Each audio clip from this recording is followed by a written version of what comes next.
ସମସ୍ତ ସେଠି ଜନସାଧାରଣଙ୍କର ଯୋଉ ଆବେଗ ବି ରହିଛି ତାଙ୍କ ପ୍ରତି। ତେଣୁ ବିଜୁ ଜନତା ଦଳ ଯିଏ ଯେତେ ଦମଭକ୍ତି କରୁନା କାହିଁକି କରିବେ ତ ନିର୍ବାଚନ ହେଲେ ସମସ୍ତେ ଲଢିବେ। କିନ୍ତୁ ବିଜୁ ଜନତା ଦଳର ପ୍ରାର୍ଥୀ ଢୋଲକିଆଙ୍କର ଅବର୍ତ୍ତମାନରେ ନିଶ୍ଚୟ ଲୋକଙ୍କର ମତ ପାଇବେ, ଆଶୀର୍ବାଦ ପାଇବେ, ଏଇଟା ଆମର ବିଶ୍ୱାସ। ନୂଆପଡାର ଯୋଉ ଜିଲ୍ଲା ଯାହାକୁ ବିଜୁବାବୁ ତିଆରି କରିଥିଲେ ତାଙ୍କରି ତାକୁ ବିକାଶ କରିବା ପାଇଁ ତାର ଭିତ୍ତିଭୂମିଠୁ ଆରମ୍ଭ କରି ବିଭିନ୍ନ କଥାକୁ ତାକୁ ଆଗେଇ ନେଇଥିଲେ। ଲୋକ ଏଇଟା ଜାଣିଛନ୍ତି। ତେଣୁ ସେ ଲୋକଙ୍କ ପାଖରେ ଯୋଉ ଉପଲବ୍ଧି ଅଛି ଏବଂ ତାଙ୍କୁ ଲୋକ ବି ଦେଇଥିଲେ ଏଇ ଗଲା 1.5 ବର୍ଷ ତଳେ 15 ମାସ ତଳେ ଦେଇଥିଲେ, ଜିତେଇଥିଲେ।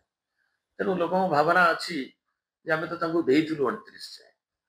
ତେଣୁ ଏବଂ ଏ କାମ କରିଥିଲେ ଆଉ ସିଏ ବି ସାମାଜିକ କ୍ଷେତ୍ରରେ ବହୁତ ପ୍ରତିଷ୍ଠିତ।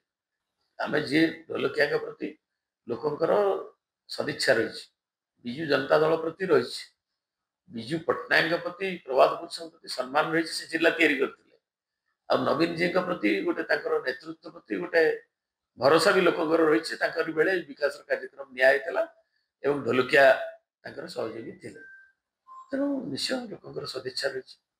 ନାଇଁ ଅନେକ ଯୋଉ ମତ ତାଙ୍କର ତ ଯୋଉ ଦଳୀୟ କାର୍ଯ୍ୟକର୍ତ୍ତା ଅଛନ୍ତି ସେଇଟା ତାଙ୍କର ଆବେଗ ରହିଛି, ତାକୁ ଦଳର ସଭାପତି ବିଚାର କରିବେ।